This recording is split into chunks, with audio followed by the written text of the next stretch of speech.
ओम नमः शिवाय। हर हर महादेव। प्रिय शिव भक्तों, शिव पुराण की इस दिव्य कथा श्रृंखला में आपका हार्दिक स्वागत है। आज हम शिव जी के अद्भुत किरात अवतार के प्रसंग को सुनेंगे। हम जानेंगे कि कैसे मूक नामक दैत्य का एक सूकर जंगली सुअर का रूप धरकर अर्जुन के पास आया और कैसे किरात वेशधारी शिवजी और अर्जुन ने मिलकर उस दैत्य का वध किया। तो आइए नंदीश्वर जी के मुख से इस दिव्य लीला का श्रवण करते हैं। नंदीश्वर जी कहते हैं, हे मुने, इसके बाद अर्जुन ने व्यास जी के उपदेश के अनुसार विधि विधान से स्नान किया, न्यास आदि क्रियाएं संपन्न की और फिर परम भक्ति के साथ भगवान शिव जी का ध्यान करने लगे। उस समय वे एक श्रेष्ठ मुनि की भांति एक ही पैर के बल खड़े हो गए थे। उनकी दृष्टि सूर्य की ओर एकाग्र थी और वे खड़े ही खड़े मंत्र का जाप कर रहे थे। इस प्रकार वे परम प्रेम के साथ मन ही मन शिव जी का स्मरण करते हुए भगवान शंभु के सबसे श्रेष्ठ पंचाक्षर मंत्र ओम नमः शिवाय का जाप करते हुए घोर तपस्या करने लगे। हे मुने, उस तपस्या का ऐसा अद्भुत और उत्कृष्ट तेज प्रकट हुआ कि उसे देखकर सभी देवता भी विस्मित हो गए, यानी चकित रह गए। वे सब तुरंत भगवान शिव जी के पास गए और शांत चित्त से उनसे बोले। देवताओं ने कहा, हे सर्वेश, एक मनुष्य आपके लिए कठोर तपस्या में लगा हुआ है। हे प्रभु, वह व्यक्ति जो कुछ भी चाहता है उसे आप क्यों नहीं देते। नंदीश्वर जी आगे कहते हैं, हे मुने, ऐसा कहकर देवताओं ने अनेक प्रकार से भगवान शिव की स्तुति की। फिर वे शिव जी के चरणों की ओर देखते हुए बड़े ही विनम्र भाव से खड़े हो गए। तब उदार बुद्धि वाले और प्रसन्न मन वाले महाप्रभु शिव जी देवताओं के वचन सुनकर ठाकर लगाकर हंस पड़े और उनसे इस प्रकार बोले। शिव जी ने कहा, हे देवताओं, अब तुम सब अपने अपने स्थान को लौट जाओ। मैं सब तरह से तुम लोगों का कार्य संपन्न करूँगा। यह बिल्कुल सत्य है, इसमें जरा भी संदेह की गुंजाइश नहीं है। नंदीश्वर जी आगे कहते हैं, हे मुने, भगवान शंभु के उन वचनों को सुनकर देवताओं को पूरा विश्वास हो गया। तब वे सब अपने स्थान को लौट गए। ठीक इसी समय मूक नाम का एक दैत्य सूकर यानी जंगली सुअर का रूप धारण करके वहां आ पहुंचा। हे विप्रेंद्र, उस समय मायावी और दुरात्मा दुर्योधन ने अर्जुन के पास भेजा था। वह दैत्य जहाँ अर्जुन तपस्या कर रहे थे उसी मार्ग से आया। वह बड़े भयंकर वेग से पर्वत की चोटियों को उखाड़ता, वृक्षों को तोड़ फोड़ रहा था और अनेक प्रकार के भयंकर शब्द करता हुआ आ रहा था। तभी अर्जुन की दृष्टि भी उस मूक नामक असुर पर पड़ गई। वह तुरंत शिवजी के चरण कमलों का स्मरण करके मन ही मन विचार करने लगे। अर्जुन ने मन ही मन में कहा, यह कौन है और कहाँ से आ रहा है। यह तो बहुत ही क्रूर कर्म यानी क्रूर काम करने वाला दिखाई पड़ रहा है। निश्चय ही ये मेरा अनिष्ट करने यानी मेरा बुरा करने के लिए ही आ रहा है, इसमें तनिक भी संशय नहीं है। क्योंकि जिसका दर्शन होने पर अपना मन प्रसन्न हो जाए वह निश्चय ही अपना हितैषी भला चाहने वाला है, और जिसके दिखने पर मन व्याकुल हो उठे वह शत्रु ही है। शास्त्र कहते हैं कि आचार से कुल का यानी आचरण से खानदान का, शरीर से भोजन का, वार्तालाप से शास्त्र ज्ञान का और नेत्रों से स्नेह का परिचय मिलता है। आकार से, चाल ढाल से, चेष्टा से, बोलने के ढंग से तथा नेत्र और मुख पर आने वाले विकारों से मन के भीतर का भाव जाना जाता है। नेत्र 4 प्रकार के कहे गए हैं। उज्ज्वल, रस भरे। विद्वानों ने इनका भाव भी अलग अलग बताया है। जैसे मित्र का संयोग होने पर आंखें उज्ज्वल हो जाती हैं, पुत्र को देखने पर सरस प्रेम पूर्ण हो जाती हैं, कामनी के प्राप्त होने पर वक्र तिरछी हो जाती हैं और शत्रु के दिख जाने पर लाल हो जाती हैं। इस नियम के अनुसार इसे देखते ही मेरी सारी इंद्रियां कलुषित हो उठी यानी व्याकुल हो गईं। अतः यह निसंदेह शत्रु ही है और मार डालने के योग्य है। उधर मेरे लिए मेरे गुरु जी की आज्ञा भी ऐसी है कि हे राजन, जो तुम्हें कष्ट देने के लिए उद्धत हो उसे तुम बिना किसी प्रकार के विचार किए अवश्य मार डालना। तथा मैंने इसलिए तो यह आयुध शस्त्र भी धारण कर रखा है। यों विचार कर अर्जुन ने बाण का संधान किया और वहीं डटकर खड़े हो गए। प्रिय भक्तों, ठीक इसी बीच भक्त वत्सल्य भगवान शंकर अर्जुन की रक्षा करने, उनकी भक्ति की परीक्षा लेने और उस दैत्य का नाश करने के लिए शीघ्र ही वहाँ पहुँचे।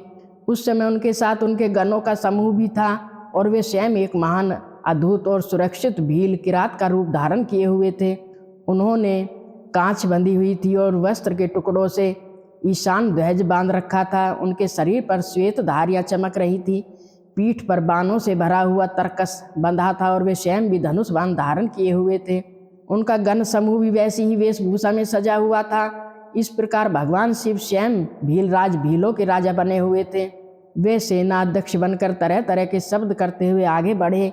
इतने में ही उस सुअर की गुरगुराहट का भयंकर शब्द 10 दिशाओं में गूंज उठा। उस शब्द से पर्वत आदि सभी जड़ पदार्थ भी झन्ना उठे। तब उस वनचर वन में विचरने वाले के शब्द से घबराकर अर्जुन सोचने लगे, ऐहो, क्या ये भगवान शिव तो नहीं है जो यहाँ मेरा शुभ कल्याण करने के लिए पधारे हैं। अर्जुन सोचने लगे, क्योंकि मैंने पहले से ही ऐसा सुन रखा है। पुनः श्री कृष्ण और व्यास जी ने भी ऐसा ही कहा था तथा देवताओं ने भी बारंबार स्मरण करके ऐसी ही घोषणा की कि शिव जी कल्याणकर्ता और सुखदाता हैं। वे मुक्ति प्रदान करने के कारण मुक्तिदाता कहे जाते हैं। उनका नाम स्मरण करने से ही मनुष्यों का निश्चय ही कल्याण होता है। जो लोग सर्वभाव से यानी अपना सब कुछ मानकर उनका भजन करते हैं, उन्हें सैपन में भी दुख का दर्शन नहीं होता। यदि कदाचित कुछ दुख भी आ जाता है तो उसी कर्मों से उपजा हुआ कर्म जनित समझना चाहिए।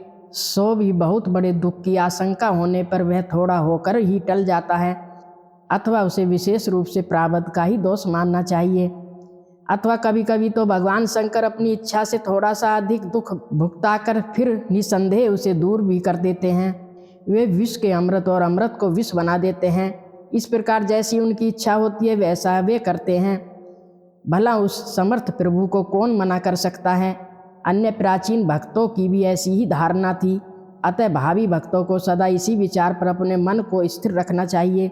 लक्ष्मी रहे अथवा चली जाए, मृत्यु आंखों के सामने ही क्यों न उपस्थित हो जाए। लोग निंदा करें अथवा प्रशंसा करें, परंतु शिव भक्ति से दुखों का विनाश होता ही है। शंकर अपने भक्तों को चाहे वे पापी हो या पुण्यात्मा सदा सुख देते हैं। यदि कभी वे परीक्षा के लिए भक्त को कष्ट में डाल भी देते हैं तो अंत में अपने दयालु स्वभाव के कारण वे उसके सुखदाता भी होते हैं।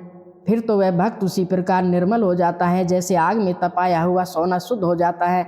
इसी तरह की बातें मैंने पहले भी मुनियों के मुख से सुन रखी हैं। अतः मैं शिव जी का भजन करके ही उसी से उत्तम सुख प्राप्त करूँगा। अर्जुन यों विचार कर ही रहे थे, तभी बाण का लक्ष्य बना हुआ वह सुअर वहाँ पहुँचा और उधर भगवान शिव जी भी उस सुअर के पीछे लगे हुए दिख पड़े। उस समय उन दोनों अर्जुन और किरात के मध्य में वह सूकर एक अद्भुत पर्वत शिखर सा दिख रहा था। उसकी बड़ी महिमा भी कही गई है। तब भक्त वत्सल्य भगवान शंकर अर्जुन की रक्षा के लिए बड़े वेग से आगे बढ़े और ठीक इसी समय उन दोनों ने उस सूकर पर बाण चलाया। शिवजी के बाण का लक्ष्य उसका पुच्छ भाग पूंछ था और अर्जुन ने उसके मुख को अपना निशाना बनाया था। शिवजी का बाण उसके पुच्छ भाग से प्रवेश करके मुख के रास्ते से निकल गया और शीघ्र ही भूमि में विलीन हो गया तथा अर्जुन का बाण उसके मुख में लगकर उसके पिछले भाग से निकलकर बगल में ही गिर पड़ा। वह सूकर रूपधारी दैत्य उसी क्षण मरकर भूतल पर गिर पड़ा। उस समय देवताओं को महान हर्ष प्राप्त हुआ। उन्होंने पहले तो जय जयकार करते हुए आकाश से पुष्पों की वृष्टि की, फिर वे बारंबार नमस्कार करके स्तुति करने लगे। उस समय उन दोनों ने यानी अर्जुन और किरात ने दैत्य के उस क्रूर रूप की ओर दृष्टिपात किया। उसे देखकर शिवजी का मन संतुष्ट हो गया और अर्जुन को भी महान सुख प्राप्त हुआ। तत्पश्चात अर्जुन मन ही मन विशेष रूप से सुख का अनुभव करते हुए कहने लगे, यह श्रेष्ठ दैत्य परम अद्भुत रूप धारण करके मुझे मारने के लिए ही आया था, परंतु शिवजी ने ही मेरी रक्षा की है।